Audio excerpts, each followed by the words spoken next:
नमस्कार, तुमचं सगळ्यांचं स्वागत आहे आजच्या नवीन व्हिडिओमध्ये। आपण देवघरामध्ये पूजा करताना अगरबत्ती किती लावाव्यात, कदाचित हा नियम तुम्हाला माहिती नसेल, म्हणून हा व्हिडिओ तुमच्यासाठी घेऊन आलेली आहे। शास्त्रात देवपूजेशी संबंधित, आरतीशी संबंधित काही नियम सांगण्यात आलेले आहेत। या नियमांचं पालन केलं नाही तर पूजेचं पूर्ण फळ आपल्याला मिळत नाही। त्यामुळे आरतीचं ताट ओवाळतानाही अनेक जण बऱ्याच चुका करत असतात। प्रत्येकाच्या घरात दररोज देवपूजा ही केलीच जाते। लोक सकाळी उठतात, अंघोळ करतात आणि पहिल्या आपल्या देवतेची पूजा करतात। पूजेदरम्यान लोक देवाला हळदी, कुंकू, फुलं इत्यादी अर्पण देखील करतच असतात।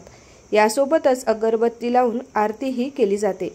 आरती नेहमी पूजेनंतर शेवटी केली जाते, जेणेकरून पूजेमध्ये काही चूक झाली असेल तर देव त्याला क्षमा करू शकेल। आरती केल्याशिवाय पूजा सफल होत नाही। शास्त्रामध्ये आरतीशी संबंधित काही नियम सांगण्यात आलेले आहे। सोबतच अगरबत्ती किती लावाव्या ह्या सुद्धा आपण ह्या गोष्टीकडे लक्ष दिले पाहिजे। बऱ्याच लोकांना माहिती नसतात की आपण देवपूजा करताना आपण अगरबत्ती किती लावतो आहोत ह्याची लोकांना ज्ञान नसते। त्यामुळे शास्त्रानुसार आरती करताना अगरबत्ती, कापूर किंवा वात किती आहेत याचे देखील लक्ष द्यायला हवे। शास्त्रानुसार जेव्हाही तुम्ही धूप आणि अगरबत्तीने देवाची आरती कराल तेव्हा त्यांची संख्या नेहमी विषमच असावी। 3, 5, 7 किंवा 9 याप्रमाणे जर तुम्ही धूप किंवा अगरबत्ती लावत असाल तर ती विषम संख्येतच लावावी, समसंख्येमध्ये लावू नये। ह्या गोष्टी साध्या सोप्या असतात, पण आपल्याला नकळत आपल्याकडनं चुका ह्या घडत असतात। सोबतच आरतीचं ताट किती वेळा ओवाळावं हे सुद्धा एक शास्त्र आहे। शास्त्रात देवतेची आरती करण्याबाबत माहिती देण्यात आलेली आहे। सर्वप्रथम देवाच्या चरणी 4 वेळा आरती ओवाळावी। नाभीमध्ये 2दा आणि तोंडासमोर 1दा आरतीचं ताट ओवाळावं। त्यानंतर डोक्यापासून पायापर्यंत 7 वेळा आरती करावी, म्हणजेच एकूण 14 वेळा आरती आपण करावी। ही आहे साधी सोपी शास्त्रात सांगितलेली आरती करण्याची पद्धत। सोबतच आरती करताना दिव्यालाही फार महत्त्व असतं। तुपाच्या दिव्याने आरती करणाऱ्याला स्वर्गलोकात स्थान मिळतं, असे भगवान विष्णूंनी शास्त्रामध्ये सांगितलेले आहे। कापूर लावून आरती करणाऱ्याला अनंतात प्रवेश मिळतो। जो व्यक्ती पूजेनंतर आरती केलेल्या ताटाचं दर्शन करतो त्याला परमपदाची प्राप्ती होते। तसेच आरतीचा दिवा कधीही थेट जमिनीवर ठेवू नये याची विशेष काळजी घ्यावी। आरतीपूर्वी आणि आरतीनंतर दिवा ताटात खाली ठेवावा आणि नंतरच तो उचला। दिवा लावण्यापूर्वी हात स्वच्छ धुवावे आणि आरतीचं ताट जेव्हा आपण जमिनीवर ठेवू तेव्हा ते पहिले पाण्याने मंडळ करूनच तिथे ठेवावं। तसेच घरातील देव्हारा हा नेहमी स्वच्छ ठेवला पाहिजे। लाकडी देव्हारात कुठेही धूळ, माती, वाळवी असू नये याची काळजी घ्यावी, त्यामुळे नकारात्मक ऊर्जा निर्माण होऊ शकते। लाकडी देव्हारा जुना झाल्यावर त्यावर वाळवी लागू नका देऊ। देव्हाऱ्याची वेळोवेळी तपासणी अवश्य करत राहावी। जमेल ते उपाय करून ह्या गोष्टी कटाक्षाने टाळाव्या। ज्योतिषांच्या मते पूजा सकाळची असो वा संध्याकाळची वेळ लक्षात ठेवावी। हिंदू धर्मात दिवसातून 5 वेळा देवी देवतांची पूजा ही अवश्य केली पाहिजे। देव्हाऱ्याची स्वच्छता, घरातील देव्हारा दर शनिवारी नियमितपणे पूर्ण स्वच्छ केला पाहिजे। असे केल्याने घरातील दारिद्र्यता दूर होते, तसेच सकारात्मक ऊर्जेचा संचार घरामध्ये सुरुवात होते। गंगाजल शिंपडणे सुद्धा फार फायदेशीर असते। शनिवारी देव्हाऱ्याची स्वच्छता केल्यानंतर शुद्धीकरणासाठी गंगाजल अवश्य शिंपडावे। असे केल्याने लक्ष्मीचा वास आपल्या घरामध्ये राहतो आणि नकारात्मकता दूर होते। पूजेच्या वेळी दिवा लावण्याची प्रथा प्राचीन काळापासून चालत आलेली आहे। दिव्याशिवाय देवतेची पूजा अपूर्ण मानली जाते।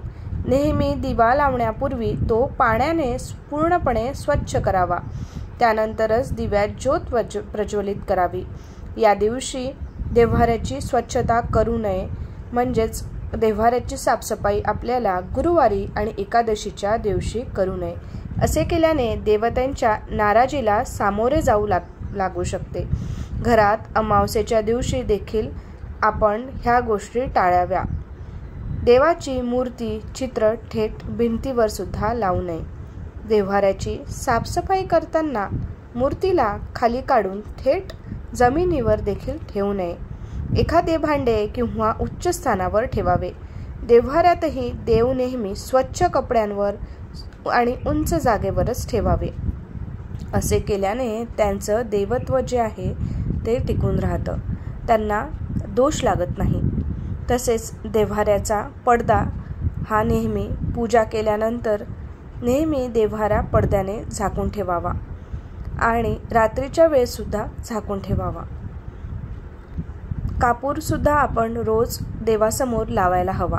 घरामध्ये कापूर जाळल्याने वास्तुदोष तर दूर होतातच, शिवाय पितृदोषांपासून देखील मुक्ती मिळते. यासोबतच घरामध्ये सुखसमृद्धी नांदते आणि घरातील वातावरण शांत आणि प्रसन्न राहते. यामुळे आपल्या घरातील नकारात्मकता देखील दूर होण्यास मदत मिळते.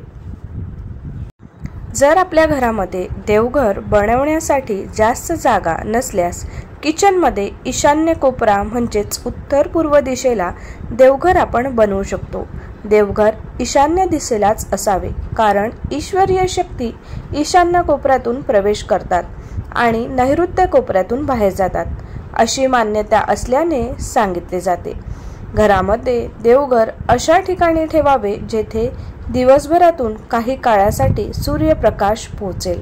ज्या घरामध्ये सूर्यप्रकाश आणि ताजी हवा येत राहते त्या घरामध्ये विविध दोष आपोआप नष्ट होत राहतात. सूर्यप्रकाशामुळे वातावरणातील नकारात्मकता नष्ट होते आणि सकारात्मक ऊर्जा वाढते. पूजा घरातील दिवा, समई, निरांजन आग्नेय कोपऱ्यात ठेवावे, तर धूप अगरबत्तीचं स्टँड वायव्य कोपऱ्यामध्ये ठेवावे. पूजा घरात पांढऱ्या आणि पिवळसर रंगाची संगमवरी फरशी जरूर बसवावी. देवाच्या तसबिरी दक्षिण भिंतीला लावू नये. देव्हाऱ्याच्या अगदी समोर तिजोरी सुद्धा नसावी. देवघराच्या वरील बाजूस निर्माल्य माळा असू नयेत. तसेच कोणत्याही प्रकारची अडगळही नसावी. प्राचीन मूर्त्याचे भग्न अवशेष पूजा घरात ठेवू नये. देवघरात कमीत कमी मूर्ती अगर तसबिरी असाव्यात. कुलदेवतेचा टाक, मूर्ती अथवा तसबीर, इष्टदेवतेचा फोटो अगर मूर्ती, बाळकृष्ण, नंदी, नागविरीत शंकराची पिंड काळ्या दगडाची किंवा पंचधातूची असावी. देवघरातील सर्व मूर्तींचे तोंड पश्चिमेस असावे, म्हणजे पूजा करणाऱ्या यजमानांचे तोंड पूर्वेस होईल. अशा पद्धतीने मांडणी करावी. शंखाचे निमुळते टोक दक्षिणेकडे तर शंकराच्या पेंडीचे निमुळते टोक उत्तरेकडे ठेवावे. पूजा घराला तोरण असावे आणि उंबरठा देखील असावा. देवघरात जास्त मोठ्या मूर्ती नसाव्यात. शास्त्रानुसार देवघरामध्ये शिवलिंग ठेवू नये. जर शिवलिंग असेल तर ते अंगठ्याच्या आकारा एवढेच असावे. त्यामुळे आपल्याला लाभ होतात. तसेच देवघरात एकपेक्षा जास्त शिवलिंग किंवा इतर मूर्ती सुद्धा असू नये. अन्य देवीदेवतांच्या मूर्ती छोट्या आकाराच्याच असाव्या. घरामध्ये ज्या ठिकाणी देवघर असेल तेथे चामड्यांच्या पासून बनवलेले वस्तू, चप्पल, बूट घेऊन जाऊ नये. देवघरात पूर्वजांचे फोटो देखील लावू नये. पूर्वजांचे फोटो लावण्यासाठी दक्षिण दिशा ही योग्य मानली जाते. देवघराच्या खोलीत पूजेशी संबंधित साहित्यच ठेवावे. तसेच देवघरात महादेव शंकराची मूर्ती अथवा फोटो पूजले जाऊ नयेत, अशी मान्यता असल्याचे सांगितले जाते. देवघरात शनीची पूजा देखील करू नये. मारुतीचा फोटो कुठेही असल्यास चालेल, पण तो देवघरात ठेवू नये. देवघरात गायत्री मातेची देखील पूजा करू नये. गुरु व शिष्य याची एकाच वेळी देखील पूजा करू नये. देवघरात यंत्रे असल्यास ती उभी मांडू नयेत, जमिनीशी समांतर मांडावीत. एकाच देवाच्या 2 आणि जास्त मूर्ती सुद्धा असू नये. एका देवीची मूर्ती व तसबीर असेल तर हरकत नाही. देवघरात स्टोरेज करताना तेल, अगरबत्ती, धूप, दीप या साहित्यांचा विचार करूनच कप्पे बनवावे. शिवाय हात पुसायला रुमाल लागतात. देवांचे वस्त्र असतात, ताम्हण, तांब्या अशा वस्तूंसाठी पण नीट जागा हवी. देवघराच्या सजावटीचे सामान पण तिथेच राहील याची काळजी घ्यावी. काही घरांमध्ये अगदी कमी जागा असते, तिथे देवघर भिंतीवर अडकावे लागते, उभ्यानेच पूजा करावी लागते. अशा वेळी पूजेचे साहित्य अन्य ठिकाणी पण पटकन हाताला लागेल असे ठेवावे. योग्य त्या प्रकाश व्यवस्थेमुळे देवघराचे सौंदर्य तर वाढतेच. योग्य प्रकाश व्यवस्था देवघराच्या शांततेत आणि पवित्र्यामध्ये भरच घालते. देवघरात प्रकाश व्यवस्थेबरोबरच हवा खेळती राहण्याचाही विचार महत्त्वाचा आहे. सहसा लोक या गोष्टींची काळजी घेत नाही, परंतु हे जाणून घेणेही आवश्यक आहे की आपल्या घरामध्ये मंदिराची स्थापना केव्हा आणि कशी करावी.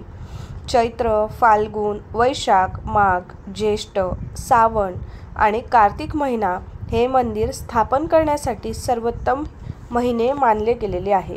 या सर्व महिन्यामध्ये तुम्ही तुमच्या घरात मंदिर स्थापन करू शकता. देवघर स्थापन करण्यासाठी केवळ महिनाच नाही तर दिवसही महत्त्वाचा असतो. सोमवार, बुधवार, गुरुवार आणि शुक्रवार तुम्ही या घरामध्ये मंदिराची स्थापना करू शकता.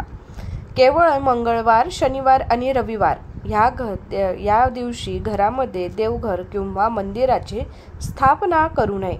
याशिवाय घरातील मंदिराची स्थापना नेहमी अभिजित मुहूर्तावरच करावी. सकाळी किंवा रात्री कधीही नवीन मंदिराची स्थापना करू नये. मंदिराची स्थापना करण्यासाठीही तुम्ही नवरात्र, रामनवमी, जन्माष्टमी, श्रावण, दिवाळी इत्यादी सण देखील निवडू शकता. एवढेच नाही तर मंदिराच्या स्थापनेच्या दिवशी शुभ नक्षत्राची देखील काळजी घ्यावी. पुष्य नक्षत्र, उत्तरा फाल्गुनी, उत्तरा आषाढ, रेवती, रोहिणी, अश्विनी, श्रावण, पुनर्वसू नक्षत्र हे मंदिर स्थापनेसाठी, पूजा घर स्थापनेसाठी अत्यंत शुभ मानले जातात. वास्तूनुसार घरामध्ये ब्रह्मस्थानावर मंदिराची स्थापना करावी. घराच्या मध्यभागी ब्रह्मस्थान असतं. याशिवाय घराच्या ईशान्येलाही मंदिराची स्थापना आपण करू शकतो. घराच्या उत्तर पूर्व दिशेला ईशान्य म्हणतात. या दिशेच्या कोपऱ्यात मंदिर ठेवावे. मंदिराची स्थापना दक्षिण पूर्व दिशेला कधीही करू नये. जेव्हा तुम्ही पूजा कराल तेव्हा तुमचे तोंड पूर्व दिशेला असावे. अशा पद्धतीने तुम्ही मंदिराची स्थापनाही करायला हवी. तसेच तुम्ही ज्या ठिकाणी मंदिर त्याची स्थापना करणार आहात त्या ठिकाणी पुरेसा सूर्यप्रकाश मिळेल याची काळजी देखील करावी. पूजेच्या खोलीत सूर्याची किरणे आली तर ते अधिक शुभ असतं. तुम्ही कोणत्याही दिवशी घरातील मंदिरात मूर्तीची स्थापना ही करू शकता, परंतु मंगळवारी तुम्ही हे काम टाळावे. तुम्ही शनिवारी शनिदेव आणि हनुमानजीच्या मूर्तीची स्थापना करू शकता. तुम्ही नवरात्रीमध्ये दुर्गादेवीची मूर्ती देखील स्थापन करू शकता. बसंत पंचमीच्या दिवशी घरातील मंदिरात देवी सरस्वतीची प्राणप्रतिष्ठा करता येते. त्याचबरोबर दिवाळीमध्ये लक्ष्मी कुबेर देवीच्या मूर्तीची स्थापना करता येते. कोणत्याही देवतेची किंवा देवीची मूर्ती स्थापित करण्यापूर्वी पंडितजींकडून शुभ मुहूर्त घ्यावा. मलमास महिन्यात मंदिरात स्थापना करू नये. घरातील मंदिरात मूर्तीची स्थापना ह्या वेळेस करू नये. बृहस्पती किंवा शुक्र असतं किंवा चंद्र असताना देखील मंदिरात आणि घराच्या मंदिरात मूर्तीची स्थापना करणे टाळावे. हा होता साधा सोपा उपाय जो आपण आपल्या घरच्या मंदिरासाठी स्थापना करताना मंदिराची आणि आपल्या घरातील देवघराची स्थापना करताना करायच्या असतात. तुम्हाला अशा प्रकारचे व्हिडिओ जर आवडत असेल तर चॅनलला सबस्क्राईब करायला विसरू नका. धन्यवाद. श्री स्वामी समर्थ. जय जय स्वामी समर्थ. इतर लोकांसोबतही शेअर करायला विसरू नका.